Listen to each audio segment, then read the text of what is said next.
Welcome to Kingdom Mothers Rise Up, where I encourage and equip you to heal your heart and renew your mind so you can live the fully abundant life Jesus promised you. Let's go. It's time to move. You know there's a promised land, a land of peace and authority and wholeness. And yet sometimes you still struggle with doubt and worry and confusion. In this episode, I want to challenge you with a question that the Lord has been challenging me with recently. And that question is, are you settling for manna? Are you staying in the wilderness because the giants and the battles of the promised land just seem a little too big and a little too scary? So the Lord was giving me this new perspective on the promised land. And I realized that while I know the Bible stories and know they had to go in and fight battles and there was giants in the land and all of that, I somehow still had in my mind that promised land was like peace and prosperity and somewhat a life of ease, I guess. And I think ultimately that's where we're getting. Obviously, that's what it will be like when there's a new heaven and a new earth and we're with Jesus forever. We're getting there.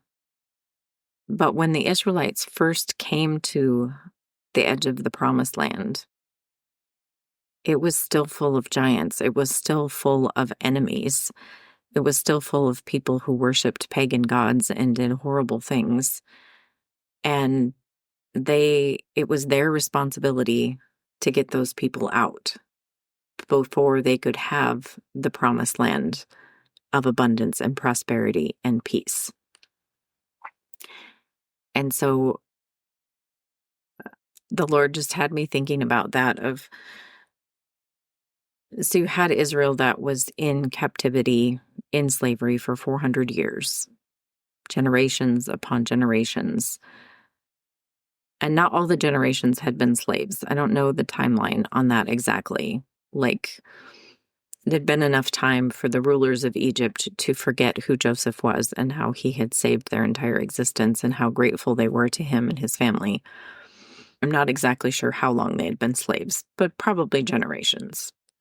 And in the midst of that, they still knew they were God's chosen people. They still knew that wasn't where they belonged. They knew that their father Abraham and Isaac and Jacob had been promised a promised land. And they were crying out to God to be delivered from their slavery. Their situation wasn't good.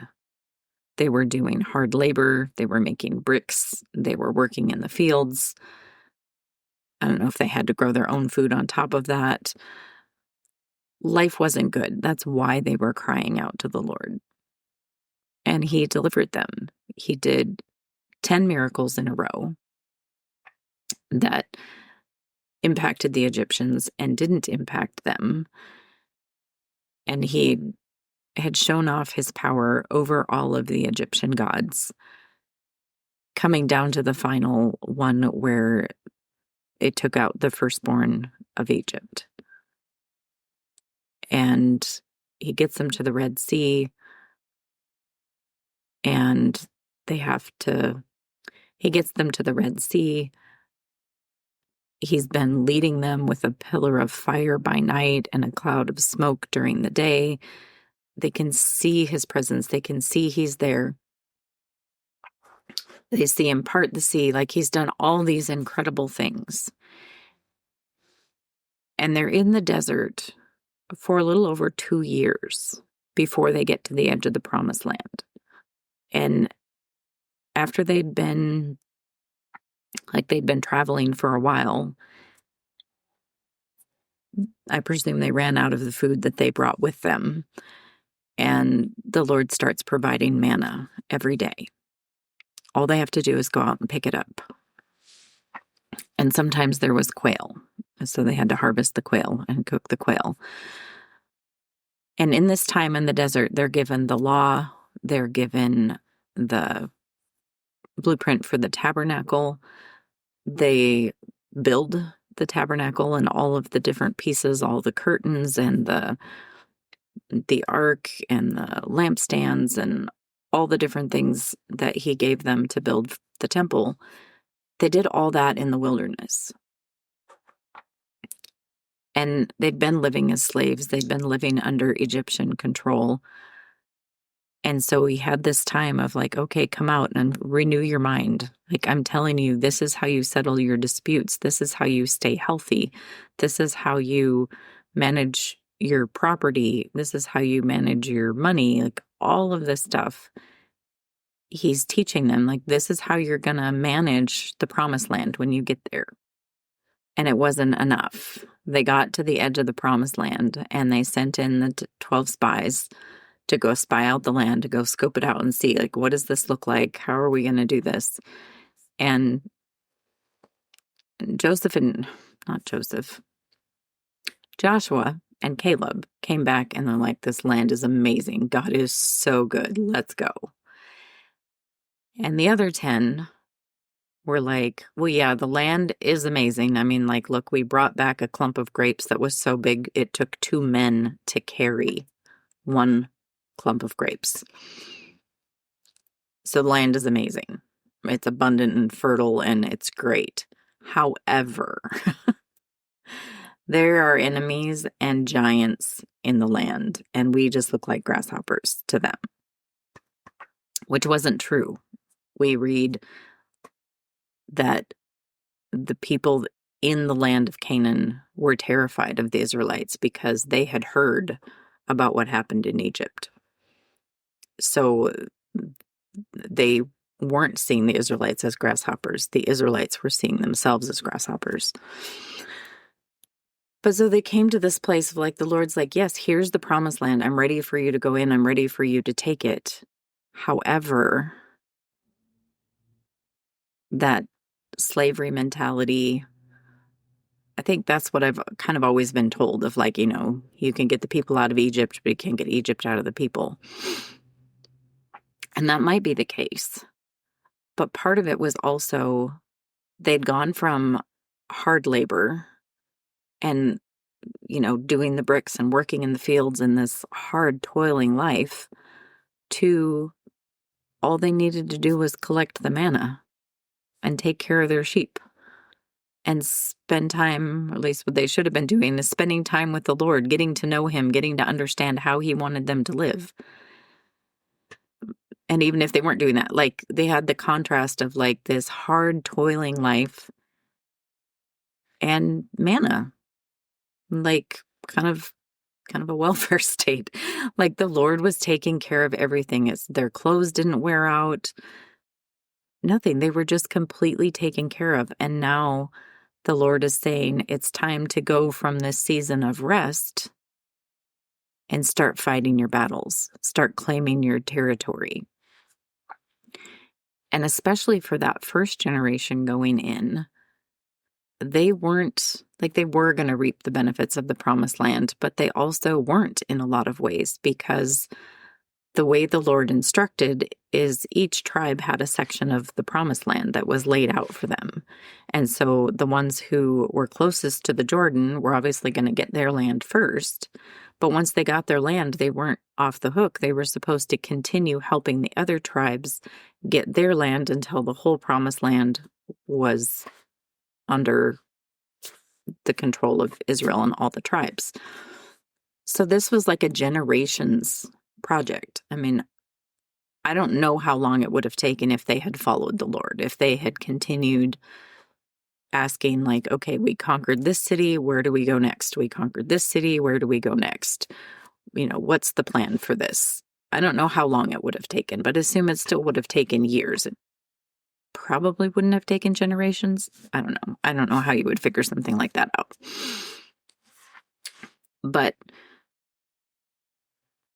the idea of going from my food is provided and I'm living at peace, like, they had one battle in those 2+ years in the desert. So there's no enemies out here. We're provided for. Life's pretty good in the wilderness. And yeah, the promised land sounds good until I see the giants and I see the battles. And I just don't know that I'm cut out for that. I mean, I've been a slave and I've lived in the desert. How do I know to be a warrior? How do I know how to defeat giants? And so the Lord was just challenging me with that of I've had seasons in my life where because of different relationship things, because of different health issues, I've gotten to that point where it feels like I'm in Egypt. It feels like I'm just completely stuck in bondage. And I need a deliverer, and I cry out for deliverance. And he shows up, and he, in some of like the worst seasons, like he shows me who to reach out to help get out of Egypt. But what he was showing me is I get to the wilderness where I have his presence. I have that connection with him. And I'm no longer building bricks and toiling in the field. I'm no longer feeling so utterly stuck. And I'm with him, and things are more comfortable. And from that place of comfort, it's easy to like, okay, I'm going to camp here instead of continuing. Like there's more battles to fight to get to the promised land. I'm out of Egypt, but I'm not in the promised land.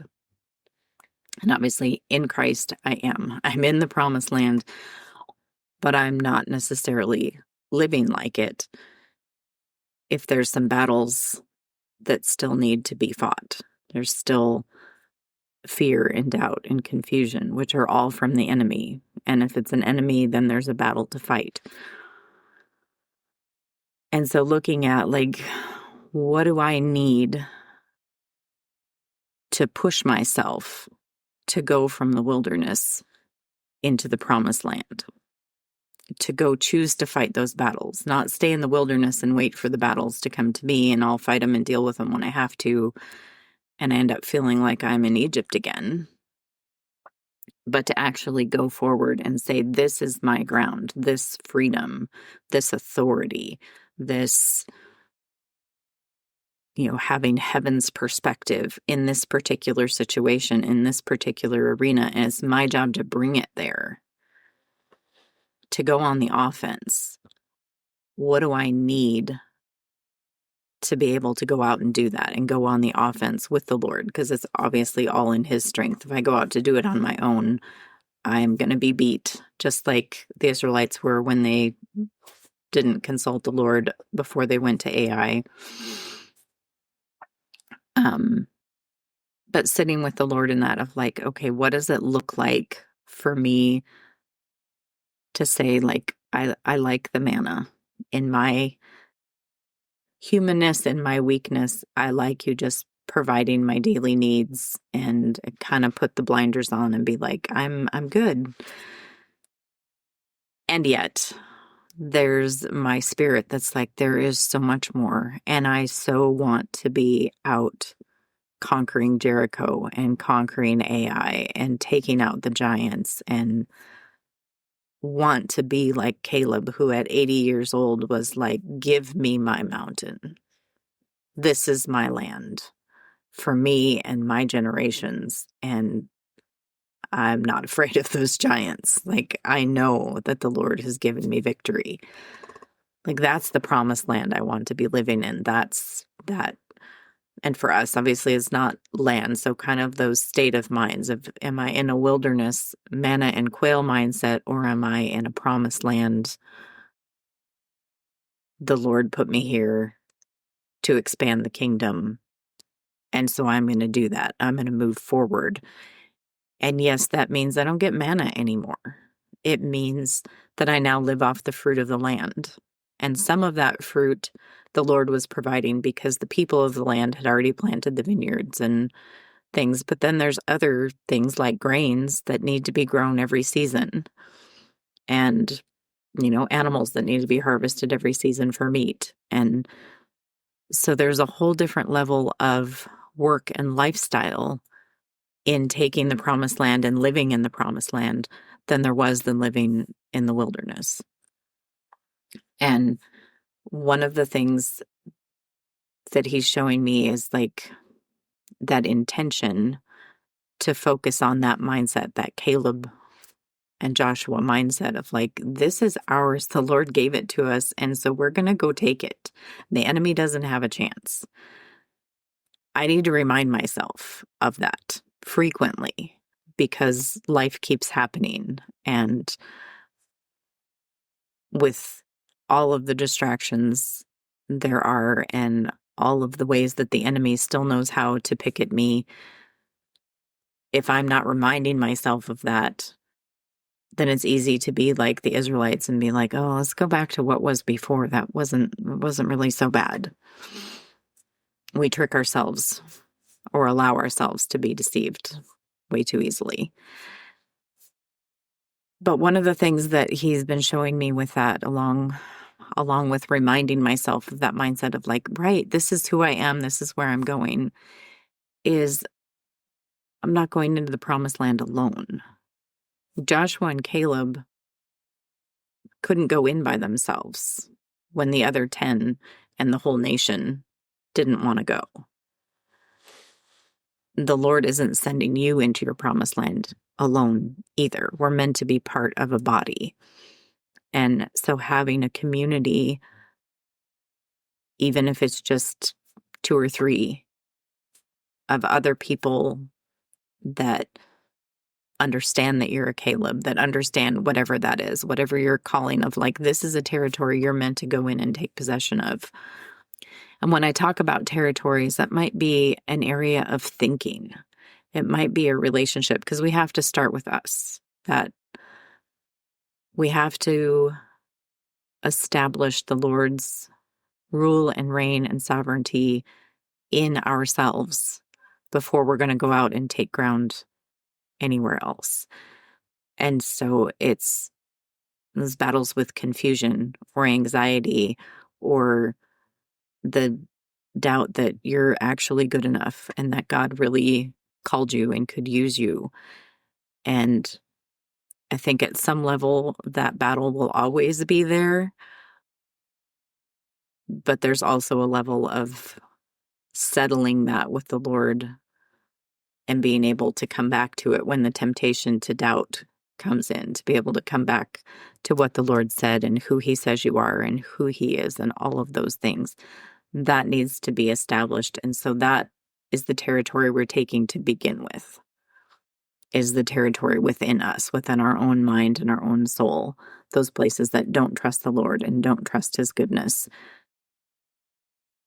And having people around us that see us the way he does and that we can reach out to say, hey, I'm struggling again today. The discouragement is hitting me. The confusion is hitting me. And instead of condemning us and telling us how we should do better, they're like, okay, I'm on it. I'm praying. Remember, this is who God said you are. This is what God said you're doing. This is what you're doing for generations. Just like the Israelites were to go in and take the promised land for generations, not for themselves. We're taking this ground for generations because whatever the enemy does not have in us doesn't get passed down to the generations. And whether your kids are still in your home or they're adults, like still doing that work to clean that stuff out of the generations so future generations can live in the promised land. There's more of the promised land that's already taken, that's already established under the rule and reign of the Lord. And yes, they're going to have their own battles, but they're going to be more equipped. They're going to be more prepared. And they're going to be continuing to expand the kingdom because Jesus' government continually expands. That's how it works. I would love to hear what resonated most. And if you feel like you could use someone to walk you through from Egypt to the promised land, or maybe just from the wilderness to the promised land, in any of these areas where you need to establish that foundation in yourself, you resonate with that Caleb and Joshua spirit, and you can get pretty discouraged because you see you're not walking it out the way you want to, reach out and schedule a call with me, and I will see you next time.